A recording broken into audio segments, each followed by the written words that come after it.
سامعین محترم، قرآن مجید فرقان حمید کے اگر ناموں پہ غور کریں تو قرآن مجید کے ناموں میں ایک نام آتا ہے حکیم۔ نام کیا ہے؟ بولیں گے قرآن حکیم۔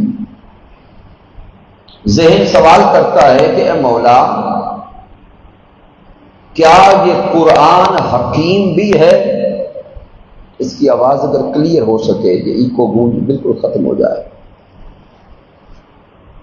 جب لفظ حکیم ہم بولتے ہیں یا سنتے ہیں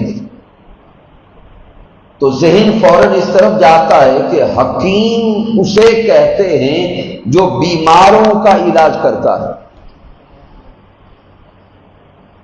تو جب یہ لفظ حکیم قرآن مجید فرقان حمید کے ساتھ لگ کے سنتے ہیں یا بولتے ہیں تو ذہن فوراً سوال کرتا ہے کہ مولا، یہ قرآن تیرا کلام ہے، تو کیا یہ قرآن حکیم بھی ہے؟ کیا یہ قرآن بھی بیماروں کا علاج کرتا ہے؟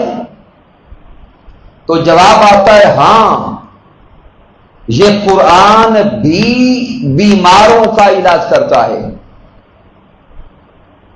پھر ذہن نے سوال کیا، اے مولا، دنیا کا حکیم، دنیا کا طبیب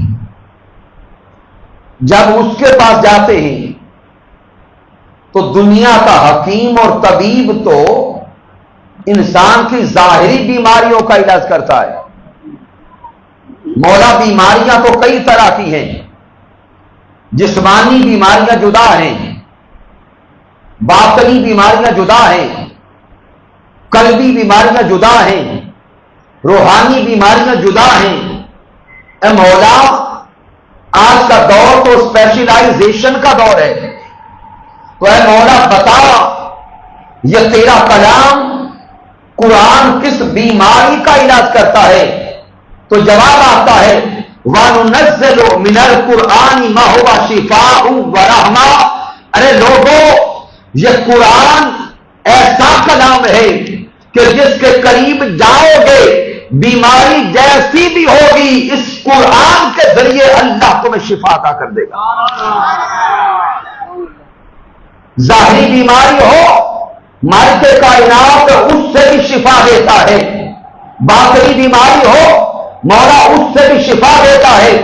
گویا رب کائنات لفظ قرآن حکیم عطا کر کے انسانوں کے ذہنوں میں واضح میسج دے رہا ہے، اے لوگوں، قرآن کے قریب جانا تمہارا کام ہے، اس قرآن کے ذریعے شفا عطا کرنا، تندرستی عطا کرنا، یہ رب کائنات کا کام ہے۔ سامعین محترم، آئیے اپنے آپ سے سوال کریں کہ ہم میں سے آج کے دور میں کتنے لوگ ہیں جو اس قرآن سے اپنی بیماریوں کا علاج کرتے ہیں؟ سامعین اگر غور کریں کہ آج کے دور میں جتنی بیماریاں آپ کو نظر آتی ہیں، آج ایک گھر میں جتنے افراد ہیں شاید اتنی بیماریوں کے نام آپ کو سنائی دے۔ ہر دوسرا فرد بیمار نظر آتا ہے، اور جو بیماریوں کے آپ کو جدید ترین نام سنائی دیتے ہیں، کیا آج سے 20-30 سال پہلے ان بیماریوں کے نام کبھی سنے تھے؟ بزرگ احباب تشریف فرمائے، ذہن سوال کرتا ہے کہ آج سے 20-30 سال پہلے یہ بیماریاں کیوں نہ تھیں؟ آج علاقے بھی وہی، سرزمین بھی وہی، لوگ بھی وہی، گھر بھی وہی۔ آج سے 20-30 سال پہلے ان بیماریوں کا وجود بھی نہ تھا، ان کا نام و نشان بھی نہ تھا۔ آج یہ بیماریاں کہاں سے اتر آئی؟ اور آج یہ بیماریاں ہمارے ساتھیوں کو کیوں لگ گئی؟ شاید آپ کا ذہن جواب دے کہ اس دور میں خوراک اچھی تھی، اس لیے لوگ ان بیماریوں کا شکار نہیں ہوتے تھے. بھائی مان لیا. شاید کسی ساتھی کا ذہن جواب دے کہ لوگ اس وقت محنت بڑی کرتے تھے اس لیے یہ بیماریاں نہیں تھیں. یہ بھی مان لیا. لیکن سامعین محترم، میں آپ کی توجہ ایک اور طرف کرواتا ہوں. مجھے اپنے بچپن کا دن یاد ہے کہ جب مسجد سے قرآن مجید پڑھ کے واپس گھر پلٹتے، جس گلی سے گزرتے تھے ہر گھر سے تلاوت قرآن کی آواز آتی تھی. جس طرف سے گزر ہوتا، نماز فجر کے بعد ہر گھر سے قرآن کی تلاوت کی آواز آتی ہے. کیا آج وہ تلاوت قرآن کی آواز سنائی دیتی ہے؟ نہیں. سامعین محترم، دیگر سارے اسباب اپنی جگہ پہ درست ہوں گے، ساری وجوہات اپنی جگہ پہ درست ہوگی، لیکن ایک سبب یہ بھی ہے کہ آج سے 20 30 40 سال پہلے ہمارے بزرگوں کے رہنے کا حال یہ تھا کہ ہر کوئی رات کو وقت پہ سوتا، صبح نماز فجر کے لیے بیداری ہوتی.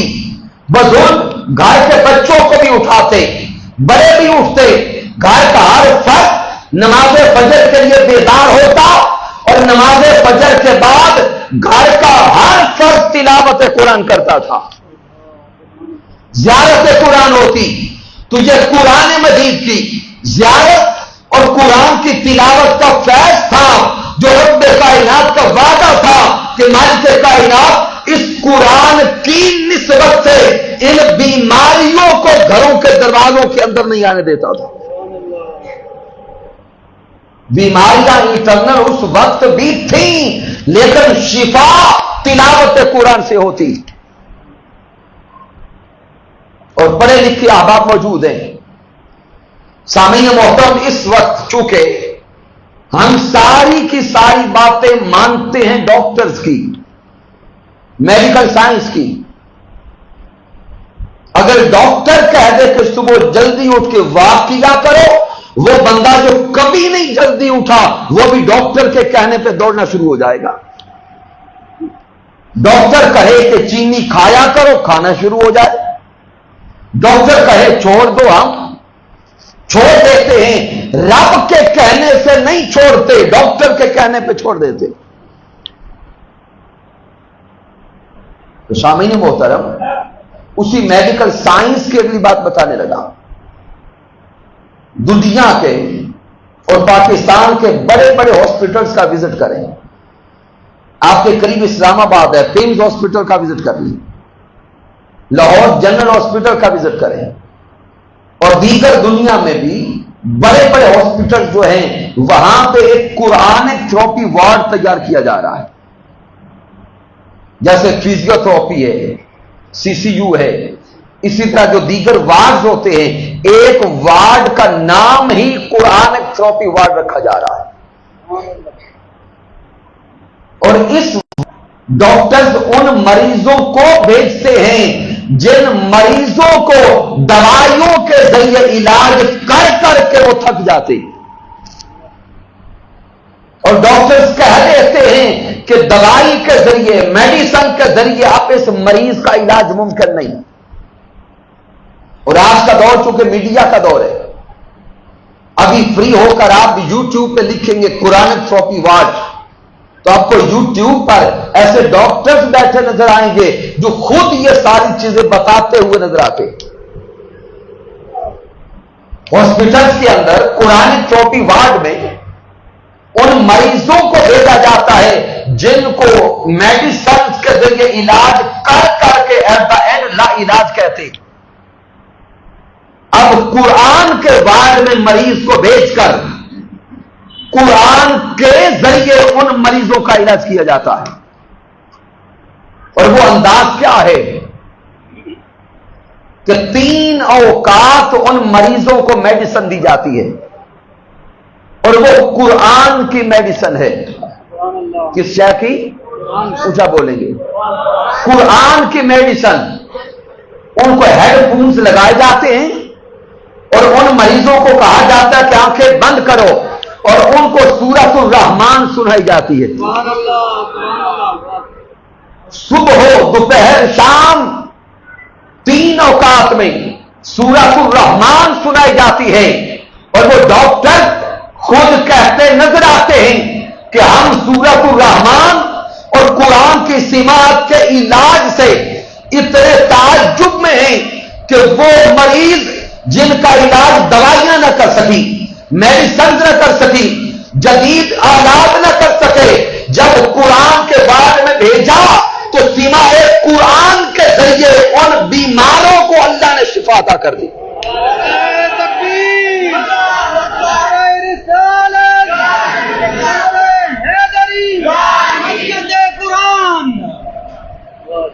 تو سامعین محترم، یہ قرآن اللہ کا کلام ہے، اس قرآن کے تلاوت کرنے سے ثواب بھی ملتا ہے، قرآن کے تلاوت کرنے سے اجر بھی ملتا ہے، قرآن مجید کو دیکھنے سے بھی ثواب ملتا ہے، اس کی زیارت سے بھی اجر ملتا ہے۔ لیکن اگر اس قرآن کا صرف سماع زندگی کا حصہ بنا لے، اس کی تلاوت زندگی کا خاصہ بنا لے، تو رب کائنات بڑی بڑی درجنوں بیماریوں سے اس انسان کو نجات عطا فرما دیتا۔ اب آپ سے بڑے ادب کے ساتھ عرض کرتا ہوں، سامعین محترم، آئیے اپنے من میں جھانک کے خود دیکھیں، کیا ہر روز ہم لوگ تسلسل کے ساتھ قرآن مجید کی تلاوت کر رہے ہیں؟ بڑے دیوانگان مصطفیٰ ہونے کے دعوے دار ہیں۔ اگر کوئی ہم سے سوال کرے کہ کیا آپ حضور کے عاشق ہیں، تو شاید ہم دونوں ہاتھ کھڑے کر کے کہے کہ سب سے بڑے عشاق ہم ہیں۔ درست ہے، لیکن سامعین محترم، وہ جو ایک نعرہ ہے، جو دعویٰ ہے، اس کا جواب اگر دلیل کے ذریعے مانگا جائے اور پوچھا جائے جو قرآن قلب مصطفیٰ پہ نازل ہوا، کیا ہر روز اس قرآن کی تلاوت کر رہے ہیں، تو شاید 80 سے 90% لوگوں کا سر ویسے جھک جائے۔ کیا ہر روز اس قرآن کا سماع کر رہے ہیں، تو شاید 80-90% لوگوں کا جواب نفی میں آئے۔ تو آئیں آج کی اس عظیم محفل پاک میں یہ نیت اور ارادہ کر کے جائیں کہ تلاوت قرآن، زیارت قرآن اور سماع قرآن آج کے بعد ہماری زندگی کا حصہ بن جائے۔